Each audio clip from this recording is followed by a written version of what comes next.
Jeremy, come yourself. Thanks, Thomas. Hi Jeremy, all good? Yeah, very good, thank you. Just your reaction first of all to Chelsea. It's a massive story. I mean, do you agree with the sanction of Chelsea? I think the government decided that they want to sanction Chelsea, and besides that, I don't have any comment to that. I would say I don't think it's for me to interfere in that. I could imagine it's difficult for everyone involved in Chelsea, so of course my thoughts will go to the one involved, staff, players, fans. But it's a very complicated case, I would say. It's a very, very complicated case. And one of the complications is travelling away fans. You're trying to sell tickets for a game at Chelsea on April the 2nd, but you've halted the protest. Do you have any reservations about travelling fans not supporting your team at Chelsea? Yeah, of course I prefer our fans to be there, 100%. I know we're working on it still to get our fans to be able to travel and come to attend the game. But it's 3 weeks away. Let's see if something is more possible closer to the game. Sure. Just on this game then, what's the team news? Is Norgard and Asia available to play? Norgard and Asia are ready to play, yeah. Sure. So yeah, everyone is ready, yeah. And another start for Christian Eriksen potentially. Yeah. Will be his first start at home. Is that likely after Norwich? Yeah, I would say so.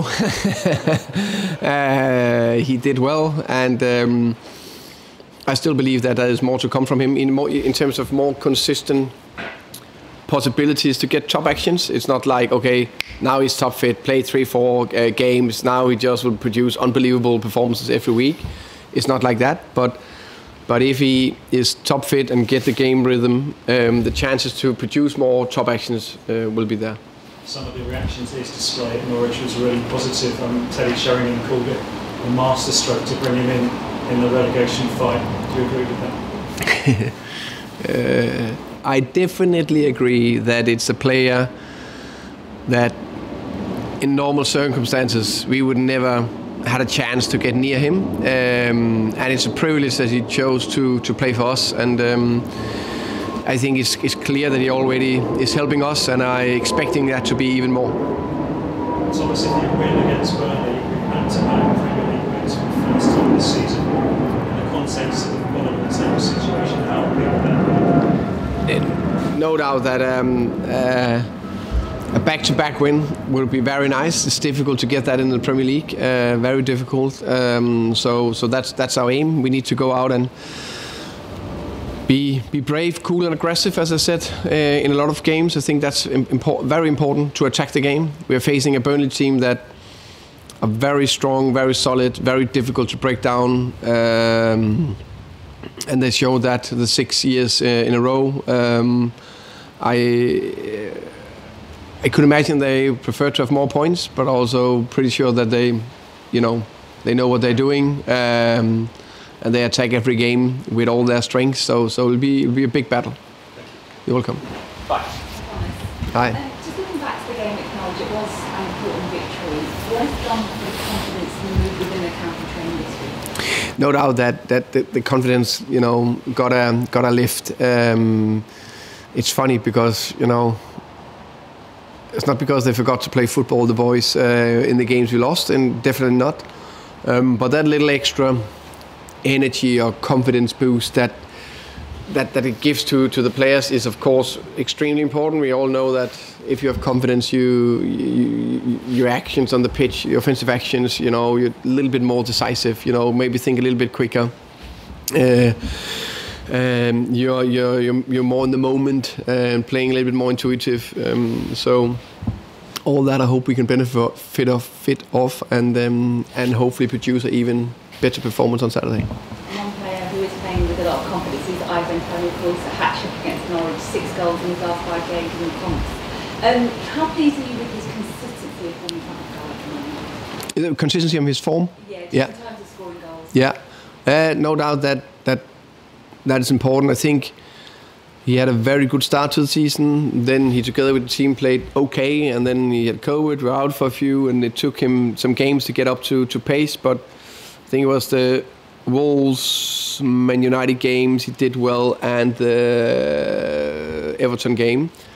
So he was then back to normal level, got injured, And now, of course, a very good performance, not only for the goals, but also his pressing and link-up play were at a very good level. And he, of course, is a key player for us. So hopefully he can score again tomorrow. One final question. How keen are you to get back to winning ways back on? Because the on-ball play hasn't been that great.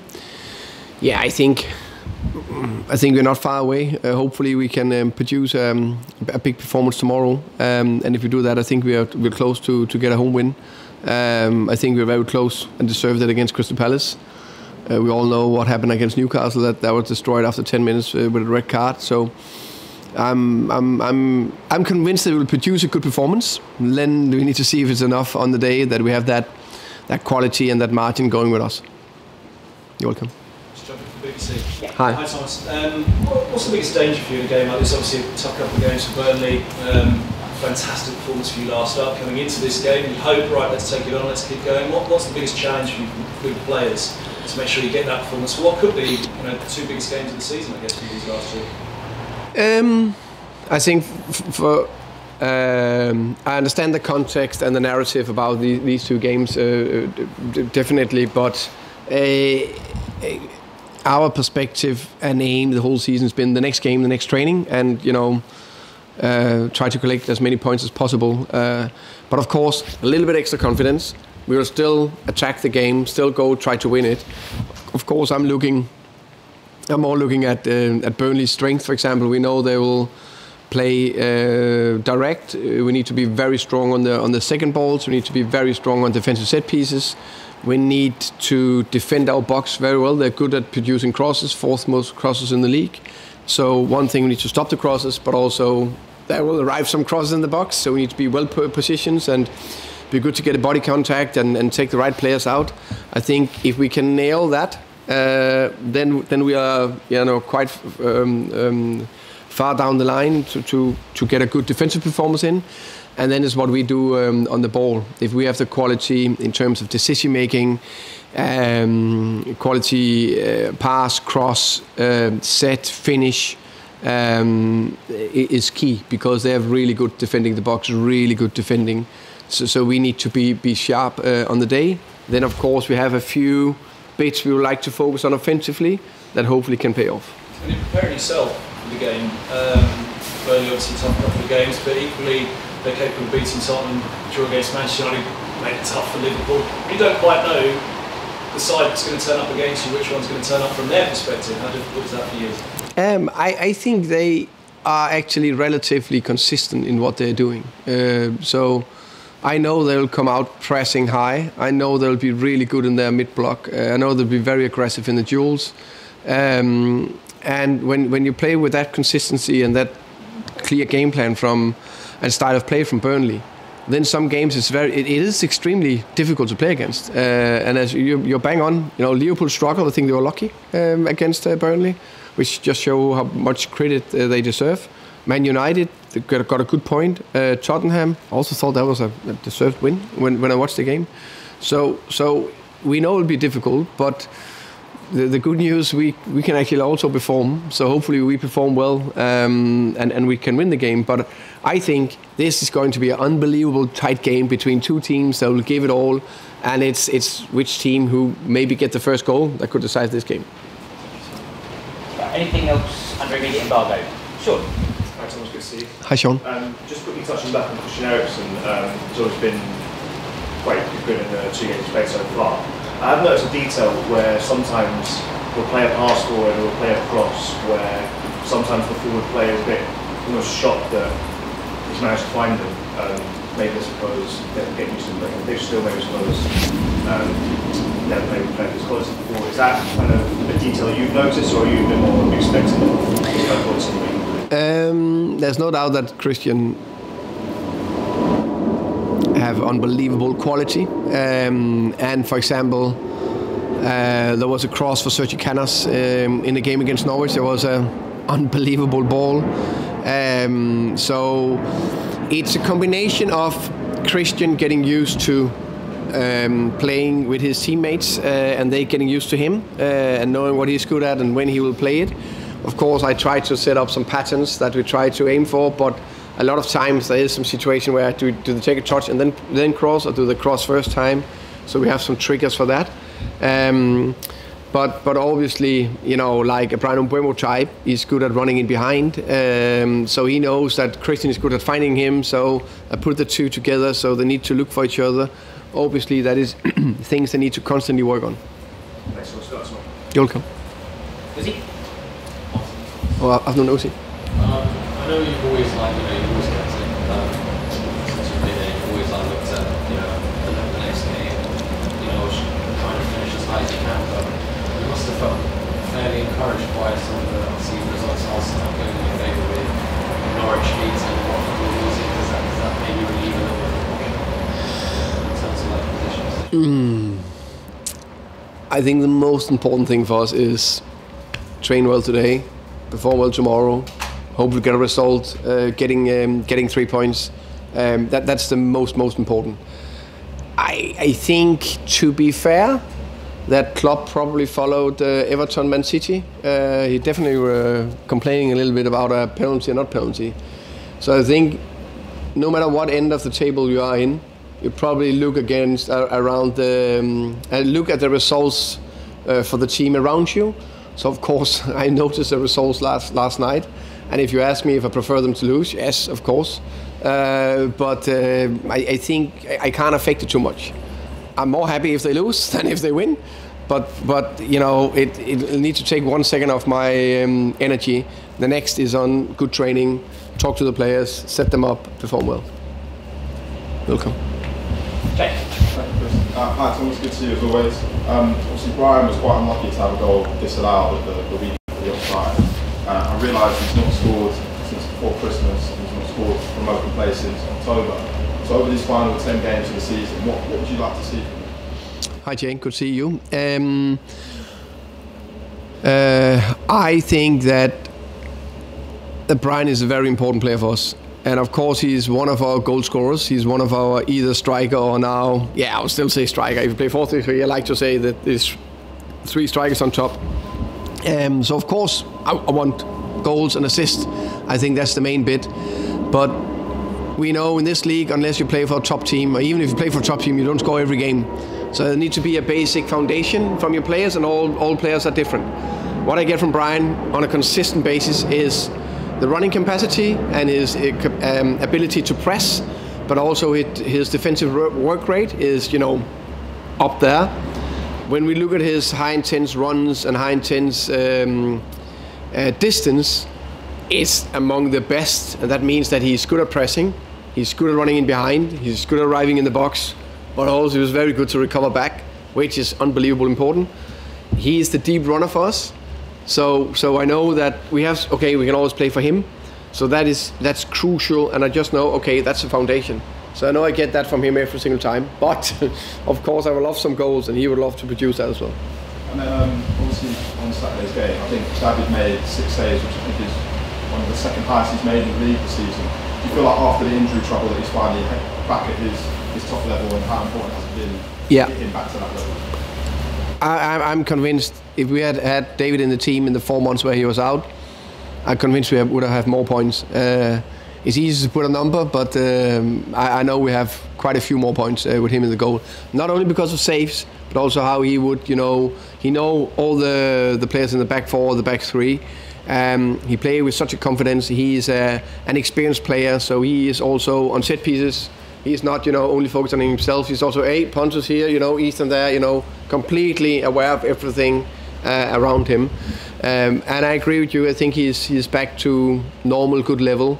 That means high position. That means saves. That means getting out of the box, and of course, top quality on the ball. And then you've been quite open about the fact that the Burnley game at Turf Moor was probably the worst performance of the season. So I just wondered, have you spoken to the boys, kind of like looking back at that this week, and what did you kind of learn from that performance? We definitely spoke a lot about Burnley because we faced them. Specifically, though, what went wrong in that game? No, actually, sometimes if we face whatever. Anyway, if we faced Norwich, let's say that last game, then probably we used the footage from that game, what could we learn? But because we changed the system, I haven't actually used the last game against Norwich, which was okay game. I know we lost, but it was okay game we played. Burnley, I haven't used it. I looked at the goals and the big chances, and we just focused on what we know they're good at defensively. No, what they're good at offensively, we focus on that defensively. Try to